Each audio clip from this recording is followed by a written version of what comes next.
Bonjour à tous. Quelle joie ce matin d'avoir déjà pu partager et chanter la gloire de Dieu. Nous allons écouter sa parole ce matin. Quelle responsabilité, en fin de compte, d'apporter la parole de Dieu. Tout ce que je vais dire, je souhaite que ce soit conforme à la parole de Dieu. Si ça ne l'était pas, vous me reprendrez. Merci. Mais je pense être inspiré aussi pour expliquer ce que j'ai reçu du Seigneur, tout simplement. Alors, nos enfants ont déjà eu la rentrée scolaire. Ils sont à l'école, ils vont apprendre des choses. Ils auront bientôt un bulletin où dans chaque matière, il y aura des notes, des bonnes notes, des moins bonnes notes. Et même s'ils avaient un 20 sur 20 dans une certaine matière, ça ne veut pas dire qu'ils savent tout. On peut avoir un 20 sur 20 en cinquième, mais en mathématiques, par exemple, mais on ne sait pas toutes les mathématiques. Il faudra attendre en quatrième, on va apprendre plus, et puis encore apprendre plus. Dans la vie spirituelle aussi, on peut encore progresser. L'apôtre Paul était soucieux du progrès des chrétiens et les encourage à croître. Alors je vous invite à lire le 4e chapitre de 1 Thessaloniciens, ou à écouter, et au suivant, par la lecture et par l'écoute. 1 Thessaloniciens chapitre 4. C'est un peu long, mais bon. Soyons attentifs jusqu'au bout.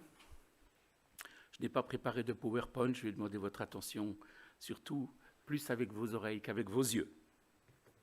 Enfin, je commence la lecture. Enfin, frères, vous avez appris de nous comment vous devez vous conduire pour plaire à Dieu. Et vous vous conduisez déjà ainsi. Mais nous vous le demandons et nous vous y invitons à cause de votre union avec le Seigneur Jésus. Faites toujours plus de progrès dans ce domaine, car vous connaissez les instructions que nous vous avons données de la part du Seigneur Jésus. Ce que Dieu veut, c'est que vous meniez une vie sainte, que vous vous absteniez de toute immoralité, que chacun de vous sache gagner une parfaite maîtrise de son corps pour vivre dans la sainteté et l'honneur, sans se laisser dominer par des passions déréglées, comme le font les païens qui ne connaissent pas Dieu, qu'ainsi personne ne cause du tort à son frère dans ce domaine, en portant atteinte à ses droits. Dieu, en effet, fait justice de toute faute de ce genre. Nous vous l'avons déjà dit, nous vous en avons averti. Car Dieu ne nous a pas appelés à nous adonner à des pratiques dégradantes, mais à vivre d'une manière sainte. Celui donc qui rejette cet enseignement rejette non pas un homme, mais Dieu, qui vous donne son Saint-Esprit. Concernant l'amour fraternel, vous n'avez pas besoin d'instructions écrites de ma part, car Dieu vous a lui-même appris à vous aimer mutuellement. C'est ce que vous faites envers tous les frères de la Macédoine entière. Mais nous vous invitons, frères, à faire toujours plus de progrès, en mettant votre point d'honneur à vivre dans la paix, à vous occuper chacun de ses propres affaires et à régler votre vie par votre travail, à gagner votre vie par votre travail, comme nous vous l'avons déjà recommandé.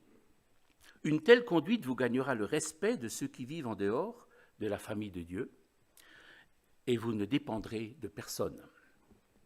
Nous ne voulons pas, frères, vous laisser dans l'ignorance au sujet de ceux qui sont décédés, afin que vous ne soyez pas tristes, de la même manière que le reste des hommes qui n'ont point d'espérance. En effet, puisque nous croyons que Jésus est mort et ressuscité, nous croyons aussi que Dieu ramènera par Jésus et avec lui ceux qui sont morts. Car voici ce que nous vous déclarons d'après une parole du Seigneur. Nous qui serons restés en vie au moment où le Seigneur viendra, nous ne... Pardon. J'ai sauté une ligne, oui, il y en a qui connaissent le texte par cœur, très bien. Au moment où le Seigneur viendra, nous ne précéderons pas ceux qui sont morts. En effet, au signal donné, sitôt que la voix de l'archange et le son de la trompette divine retentiront, le Seigneur lui-même descendra du ciel et ceux qui sont morts unis au Christ ressusciteront les premiers. Ensuite, nous qui serons restés en vie à ce moment-là, nous serons enlevés ensemble avec eux dans les nuées pour rencontrer le Seigneur dans les airs. Ainsi, nous serons pour toujours avec le Seigneur. Encouragez-vous donc mutuellement par ces paroles. L'apôtre Paul a un cœur pour l'église de Thessalonique. Il l'a fondée lors de son passage sur le continent européen. On le voit en Actes chapitre 17. Pendant 3 samedis, 3 sabbats, il a discuté avec les Juifs dans la synagogue à partir des Écritures. Il a expliqué et démontré que Jésus était le Messie qui devait souffrir et ressusciter. Plusieurs furent convaincus et commencèrent à s'assembler en église. Plus tard, Paul voulait les revoir, mais en a été empêché. N'y tenant plus, il a envoyé Timothée pour prendre de leurs nouvelles, et ces nouvelles encourageantes ont réjoui l'apôtre, car le rapport de Timothée lui a appris que les chrétiens de Thessalonique ont une foi et un amour rayonnants. Ne pouvant s'y rendre, Paul leur écrit depuis Corinthe, vers l'an 50, donc à peine moins de 20 ans, environ 20 ans après la résurrection de Jésus-Christ. Dans ce chapitre 4, il enseigne les frères et sœurs à progresser dans la bonne conduite qui plaît à Dieu, dans la sanctification, dans l'amour, à travailler, à cultiver l'espérance dans la vie éternelle à venir.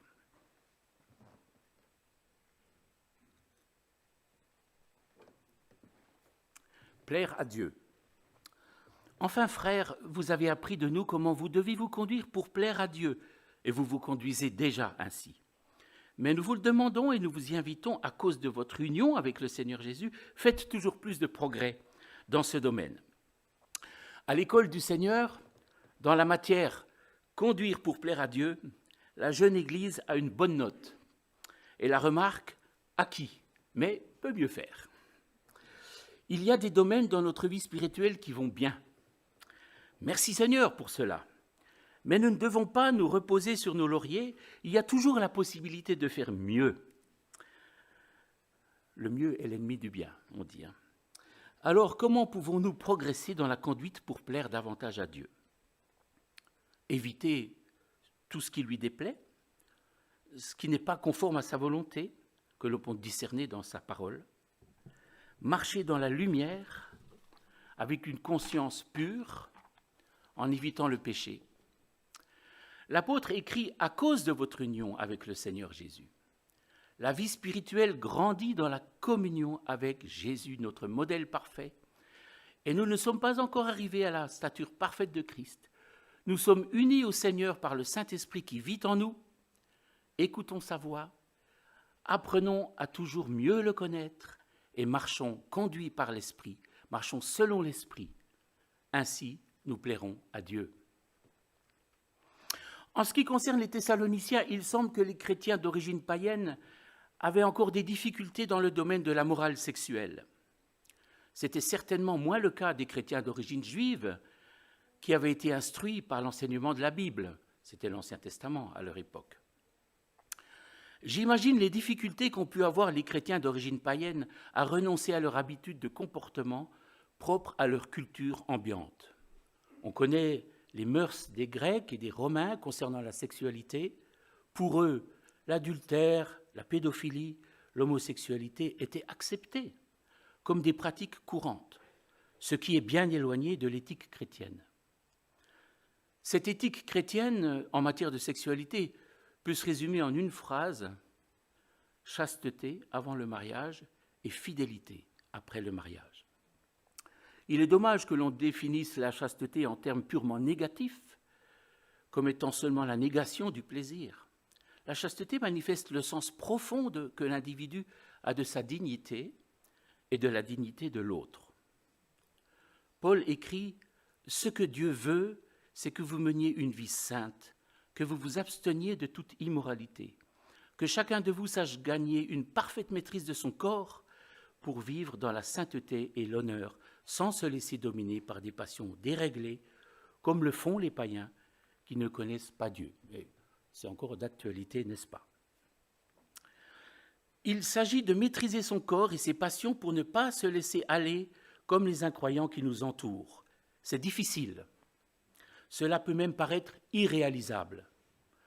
Et c'est impossible humainement parlant sans le secours de Dieu. Mais avec l'aide et le secours de Dieu, il devient possible de mener une vie sainte. Certaines personnes, des fois, hésitent à se convertir parce qu'elles se disent « mais j'y arriverai jamais ». Elles ignorent que c'est Dieu qui donne grâce. Les païens qui ne connaissent pas Dieu n'ont ni la force, ni la volonté de changer d'attitude. Mais le chrétien qui veut plaire au Seigneur peut compter sur Dieu. Il a en lui le Saint-Esprit qui peut le rendre vainqueur. Chers frères et sœurs, vous luttez peut-être avec une addiction, vous avez des victoires et des défaites. Persévérez, criez au Dieu des délivrances, demandez aussi de l'aide et la prière de personnes de confiance.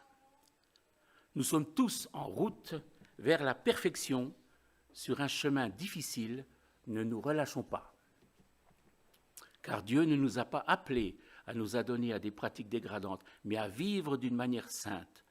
Celui donc qui rejette cet enseignement, attention, il rejette non pas un homme, mais Dieu qui vous donne son Esprit Saint.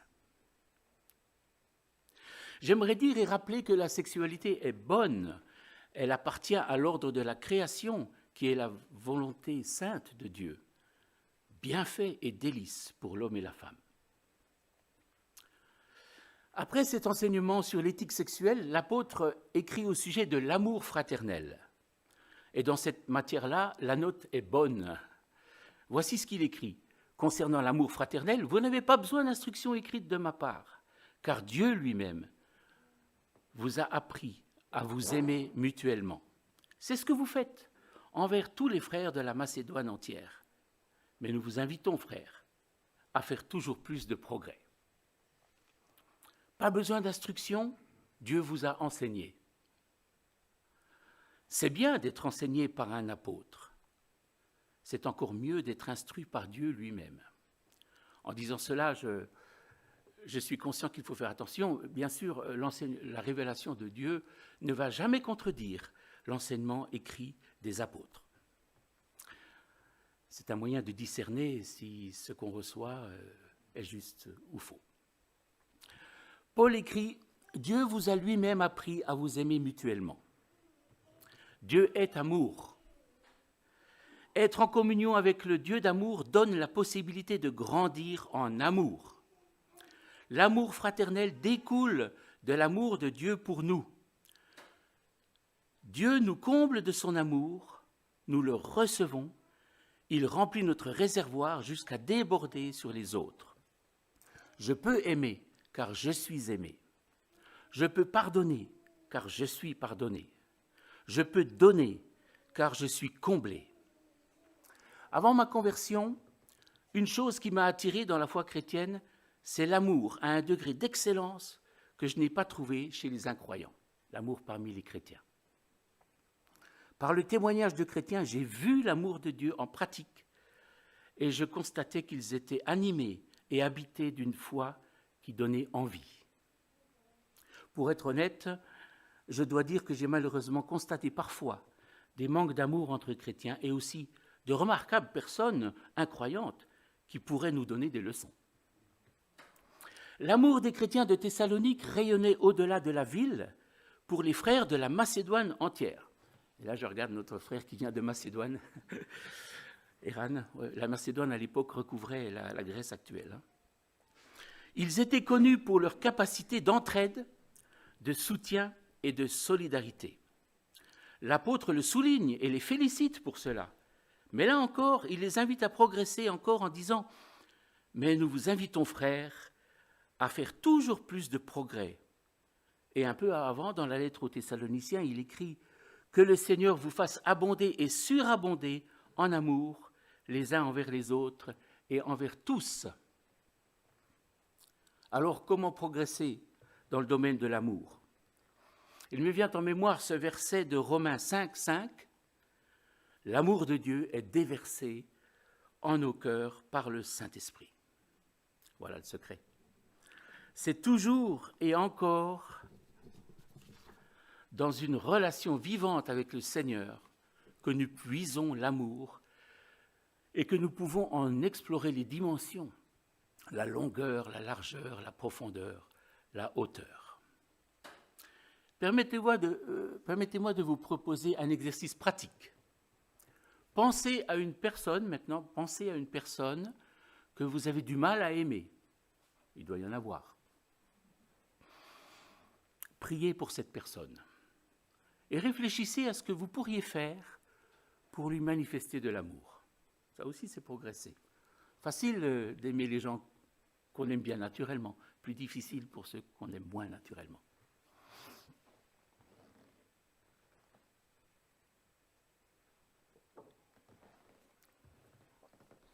Ensuite, Paul écrit au sujet du travail.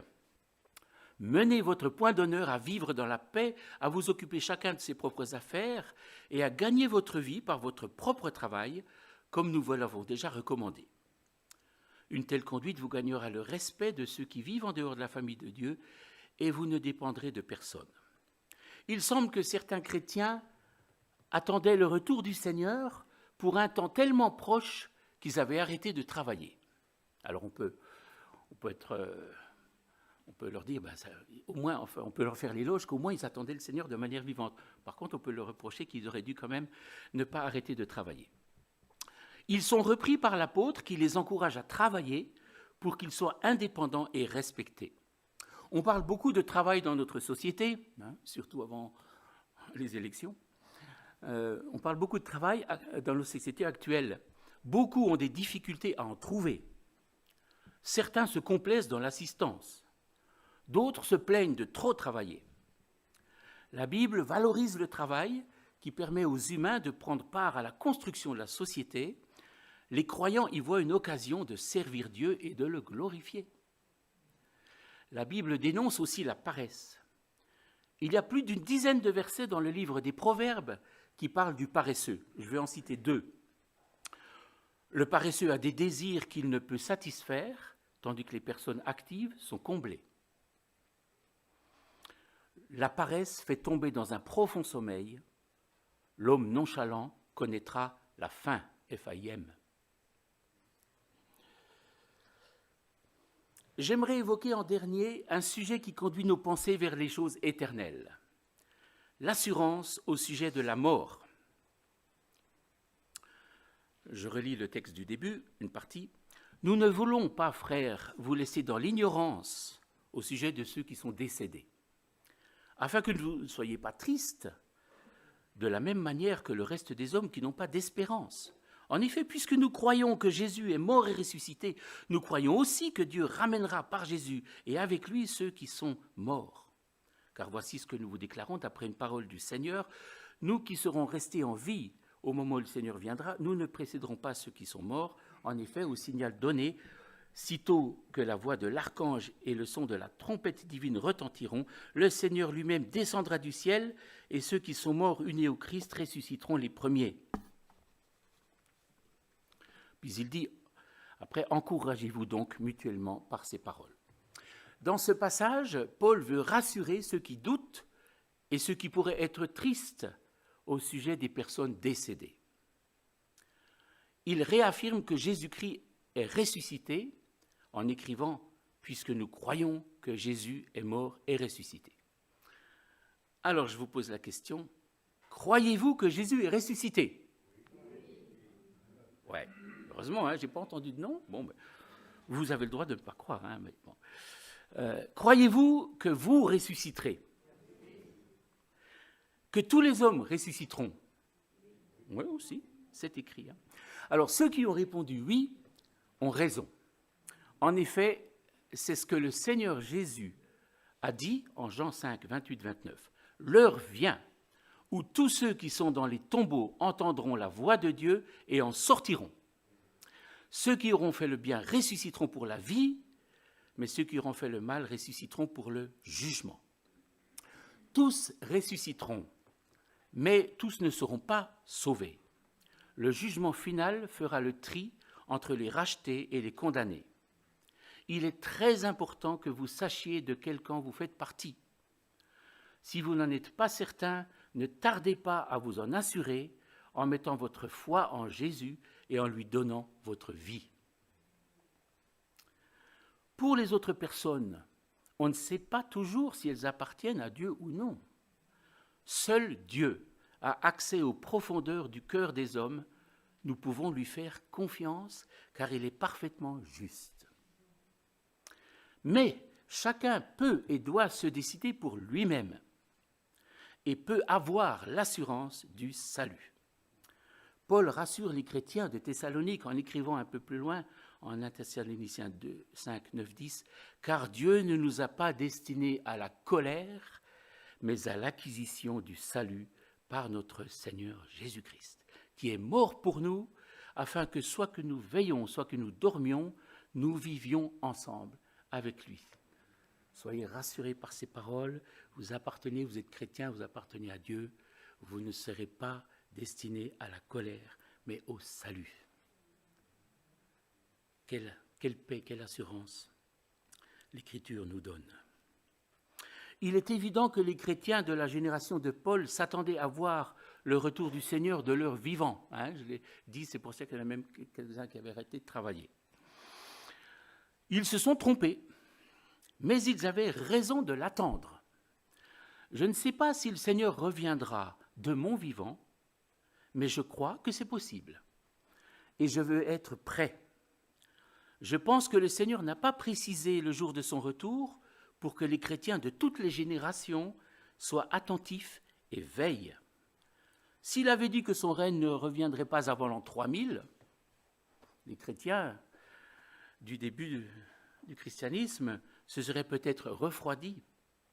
Ils auraient perdu leur zèle, leur amour et peut-être la crainte de Dieu. L'auteur de la lettre aux Thessaloniciens souhaite réveiller l'espérance en écrivant « Nous serons toujours avec le Seigneur ». Il désire que les chrétiens s'encouragent mutuellement par ces paroles. Alors en conclusion, on a vu beaucoup de domaines dans ce bulletin, l'amour, la sainteté, la morale, l'éthique sexuelle, le travail, puis l'espérance. Dans quelle matière dois-je faire des progrès? Sommes-nous disposés à progresser? Il faut le vouloir. Voulons-nous grandir? Alors j'aimerais vous encourager avec l'apôtre Paul à cela, à la croissance. Alors vous encouragez, l'encouragement. Alors l'encouragement, si vous voulez en savoir plus, venez à notre week-end. Parce que ce sera le thème du prochain week-end. Voilà, j'aimerais maintenant aussi prier avant d'entonner aussi un petit cantique qu'on connaît. Seigneur notre Dieu, nous te remercions pour ta parole. Elle est vraiment une boussole, un guide sûr pour nous. Elle nous donne des certitudes, elle nous donne aussi des moyens de nous conduire selon ta volonté pour te plaire, selon la sanctification que tu désires pour chacun de tes enfants. Nous te remercions parce que si d'un côté nous voyons des exigences parfaites qui pourraient nous décourager, nous savons d'un autre côté que tu nous donnes les ressources par ton esprit, par ta parole, par l'Église aussi, de l'enseignement des frères et sœurs.